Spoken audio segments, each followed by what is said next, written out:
Hello everyone, welcome to our channel Educational Panacea. I am Ashish Ranjan and today we will discuss our first lecture on Indian polity and constitution. बता दूं कि जिन्होंने मेरी introduction video नहीं देखी है जिसमें मैंने सिलेबस डिस्क्राइब किया है वो एक बार जरूर देख लें, उसका लिंक डिस्क्रिप्शन में दिया हुआ है। बात करते हैं इंडियन पॉलिटी एंड कॉन्स्टिट्यूशन की। पॉलिटी और कॉन्स्टिट्यूशन होती क्या चीज है? पॉलिटी एक फॉर्म होती है गवर्नमेंट की किसी भी कंट्री के अंदर, और कॉन्स्टिट्यूशन जो होता है वो फंडामेंटल प्रिंसिपल्स के थ्रू कोई भी कंट्री अगर गवर्न होती है, दैट इज कॉन्स्टिट्यूशन। बात करूं अगर मैं इंडिया की, तो इंडिया का जो कॉन्स्टिट्यूशन है वो सुप्रीम लॉ है, इससे ऊपर कुछ नहीं है। एक फैक्ट बता दूं आपको कि इंडिया का जो कॉन्स्टिट्यूशन है वो वर्ल्ड का लार्जेस्ट हैंड रिटन कॉन्स्टिट्यूशन है। आइए बात करते हैं हिस्टोरिकल बैकग्राउंड की, क्या हिस्ट्री रही है हमारे कॉन्स्टिट्यूशन के बनने की। तो जैसे कि ब्रिटिशर्स जो थे वो इंडिया में 1600 ईयर में आए थे ट्रेड करने के लिए in the form of east India company, जिनके पास एक्सक्लूसिव राइट था ट्रेड करने का, जो क्वीन एलिजाबेथ वन के द्वारा मिला हुआ था। बाद में उन्हें दीवानी का राइट भी मिल गया। दीवानी होता है right over revenue and civil justice. Bihar, Bengal और उड़ीसा तीन जगह पे राइट था। और बाद में सिपोही म्यूटनी होने के बाद ब्रिटिश क्राउन ने डायरेक्ट रिस्पॉन्सिबिलिटी ले ली थी इंडिया के अंदर गवर्नेंस की। और जैसे ही इंडिपेंडेंस, जैसे इंडियंस को लगने लगा कि इंडिपेंडेंस नजदीक है, तो उन्हें कॉन्स्टिट्यूशन की जरूरत महसूस होने लगी। तो पहला जो आइडिया दिया था वो M.N. Roy, communist party of India के जो फाउंडर थे, उन्होंने आइडिया दिया था कि इंडिया में कॉन्स्टिट्यूशन होना चाहिए। और उसके बाद कॉन्स्टिट्यूएंट असेंबली बनाई गई 1946 में, और फाइनली 26 जनवरी 1950 को इन्फोर्स कर दिया गया कॉन्स्टिट्यूशन ऑफ इंडिया। तो ब्रिटिश रूल में कई सारे ऐसे इवेंट्स हुए हैं जिन्होंने इन्फ्लुएंस किया है हमारे पॉलिटी और कॉन्स्टिट्यूशन को। चलिए आइए उन्हें डिस्कस करते हैं एक एक करके। तो सबसे पहले आता है कंपनी रूल 1773 से 1858 तक ईस्ट इंडिया कंपनी का जो रूल रहा। इसमें सबसे पहला एक्ट आता है रेगुलेटिंग एक्ट 1773। ये पहला स्टेप था ब्रिटिश गवर्नमेंट ने जो लिया था ईस्ट इंडिया कंपनी के अफेयर्स को कंट्रोल करने के लिए। इस रूल के इसका फीचर ये है कि इसमें गवर्नर ऑफ बंगाल थे उन्हें गवर्नर जनरल ऑफ बंगाल बना दिया गया, और सुप्रीम कोर्ट की स्टैब्लिशमेंट भी कर दी गई 1773 में कलकत्ता में, जो कि आज के टाइम का कोलकाता है। और तो फर्स्ट जो गवर्नर जनरल ऑफ बंगाल थे वो लॉर्ड वॉरेन हेस्टिंग बने। देन आता है हमारा पिट्स इंडिया एक्ट 1784। 1773 जो एक्ट था रेगुलेटिंग एक्ट,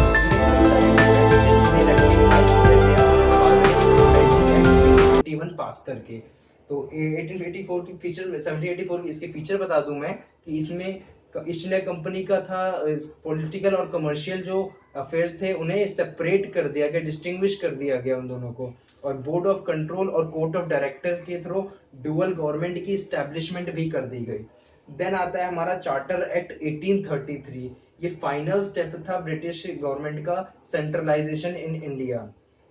इस एक्ट में हुआ क्या कि जो अब तक गवर्नर जनरल ऑफ बंगाल थे उन्हें गवर्नर जनरल ऑफ इंडिया बना दिया गया। तो फर्स्ट ऐसे गवर्नर जनरल ऑफ इंडिया थे वो लॉर्ड विलियम बेंटिक बने। और इस एक्ट में हुआ क्या कि इसमें अटेम्प्ट किया गया इंट्रोड्यूस करने का open competition for selection of civil servants.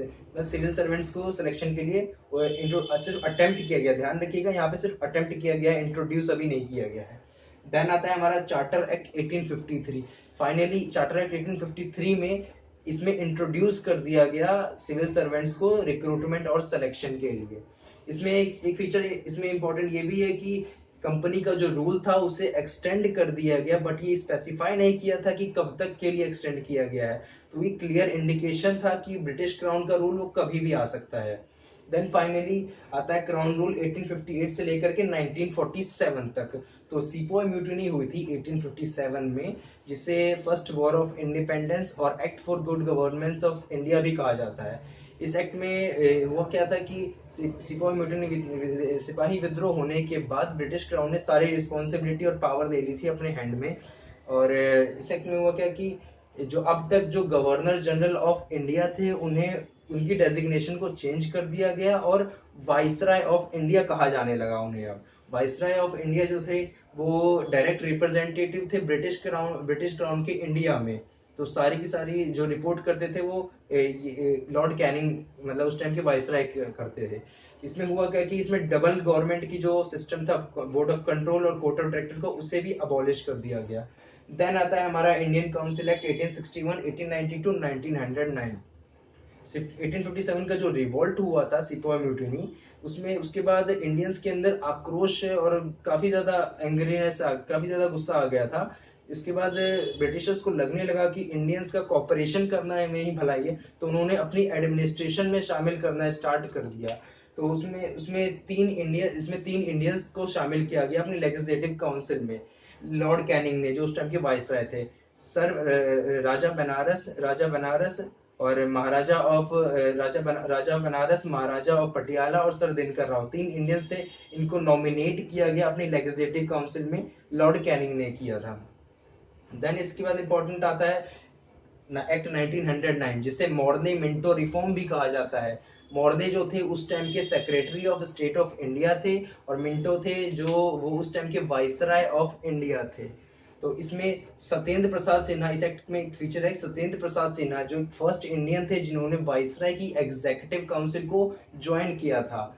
और इसी एक्ट में हुआ क्या कि इस एक्ट में कम्युनल रिप्रेजेंटेशन के सिस्टम को इंट्रोड्यूस किया गया, मींस सेपरेट इलेक्टोरेट बना दिया गया, जिसमें मुस्लिम जो मेंबर्स थे उन्हें सिर्फ मुस्लिम कैंडिडेट, मुस्लिम वोटर ही इलेक्ट कर सकता था और कोई नहीं कर सकता था। तो इसमें हुआ क्या कि कम्युनलिज्म को, जातिवाद को लीगलाइज कर दिया गया।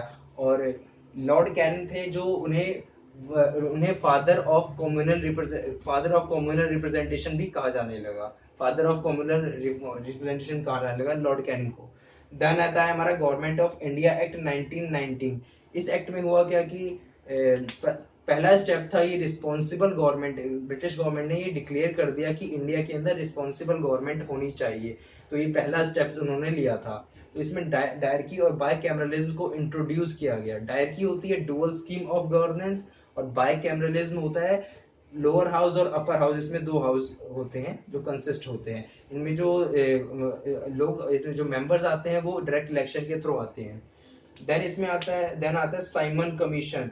साइमन कमीशन, ब्रिटिश गवर्नमेंट ने 7 मेंबर की एक कमीशन को इंडिया भेजा था, जिसके अंडर द चेयरमैनशिप, जिसके चेयरमैन थे जॉन साइमन। तो इस कमीशन में सारे के सारे ब्रिटिशर्स थे, तो इंडियंस थे। जितनी पार्टीज थी इंडिया में, उन्होंने बाइकआउट किया इस कमीशन का, उन्होंने पार्ट नहीं लिया। इस कमीशन का मकसद क्या था कि इंडिया की कंडीशंस के ऊपर जानकारी दें ब्रिटिश गवर्नमेंट को। तो इन्होंने अपनी रिपोर्ट जो है वो 1930 में सबमिट की ब्रिटिश गवर्नमेंट को, जिसमें उन्होंने कुछ recommendations the, like abolition of dyarchy होना चाहिए, एक्सटेंशन होना चाहिए रिस्पॉन्सिबल गवर्नमेंट का। देन आता है गवर्नमेंट ऑफ इंडिया एक्ट 1935। ये एक बहुत इंपॉर्टेंट है, ये सेकंड स्टेप था एक रिस्पॉन्सिबल गवर्नमेंट की तरफ बढ़ाया गया कदम जो था 1935 में। इस एक्ट में हुआ गया कि इसमें ऑल इंडिया फेडरेशन को, जो प्रोविंस और प्रिंसली स्टेट्स हुआ करते थे, उन दोनों पार्ट को इसमें पावर बांटी गई तीन तीन लिस्ट में, फेडरलिस्ट फेडरलिस्ट, प्रोविंशियलिस्ट और concurrent list. Federalist for centre, provincialist for province, और कॉन्करेंट लिस्ट दोनों के लिए, फॉर प्रोविंस और उसके लिए। उस टाइम 11 प्रोविंसेस हुआ करती थी। 11 प्रोविंस में से 6 प्रोविंस में बाय कैमरलिज्म को इंट्रोड्यूस कर दिया गया। जैसे कि मैंने बताया है, बाय कैमरलिज्म लोअर हाउस और अपर हाउस, उसमें इंट्रोड्यूस कर दिया गया, और इसे फेडरल कोर्ट की भी स्टैब्लिशमेंट की गई थी। देन फाइनली सबसे important act, Indian independence act 1947 को। तो उस टाइम 1947 में जो ब्रिटिश के प्राइम मिनिस्टर हुआ करते थे, क्लेमेंट एटली, उन्होंने अनाउंसमेंट की कि जून 30 1947 को इंडिया ब्रिटिश गवर्नमेंट का रूल खत्म हो जाएगा, और सारी की सारी पावर है वो रिस्पॉन्सिबल इंडियंस को दे दी जाएगी। तो इस अनाउंसमेंट को सुनने के बाद मुस्लिम लीग के अंदर काफी ज्यादा एजिटेशन क्रिएट हो गई। तो उन्होंने मांग की कि सेपरेशन होना चाहिए इंडिया का, हमें दूसरा मतलब डोमिनियन चाहिए। तो इसके बाद उन्होंने क्लियर किया ब्रिटिश गवर्नमेंट ने कि कॉन्स्टिट्यूएंट असेंबली 1946 में जो बनाई गई है, वो 1946 में जो बनाई गई है, वो उसे वो चाहे तो कोई कोई इन्फोर्स नहीं कर सकता, मतलब कि इसे इन्फोर्स नहीं किया जा सकता। उसे चॉइस होगी कि या तो वो उसे एक्सेप्ट करे या तो ना कर सकते हैं। देन इसमें सेपरेशन प्लान बनाया गया। उस टाइम की जो वाइसराय थे लॉर्ड माउंटबेटन, तो उन्होंने सेपरेशन प्लान बनाया जिसे माउंटबेटन प्लान भी कहा जाता है। तो इसके तहत दो इंडिया का बंटवारा किया गया, दो डोमिनियन बना दी गई, डोमिनियन ऑफ इंडिया और डोमिनियन ऑफ पाकिस्तान। तो फाइनली 15 अगस्त 1947 को इंडिया का बंटवारा हो गया, dominion of India dominion of Pakistan बना दिया गया। और इसमें जो प्रिंसली स्टेट्स हुआ करते थे उस टाइम, उनके पास चॉइस थी कि या तो वो डोमिनियन ऑफ इंडिया में जा सकते थे या डोमिनियन ऑफ पाकिस्तान में जा सकते थे, या वो इंडिपेंडेंट रह सकते थे। और फाइनली 14 और 15 अगस्त की मिडनाइट को, 1947 की मिडनाइट को फाइनली ब्रिटिश रूल खत्म हो गया और दो डोमिनियन बन, इंडिया का बंटवारा होने का दो डोमिनियन बन गए, डोमिनियन ऑफ इंडिया और डोमिनियन ऑफ पाकिस्तान।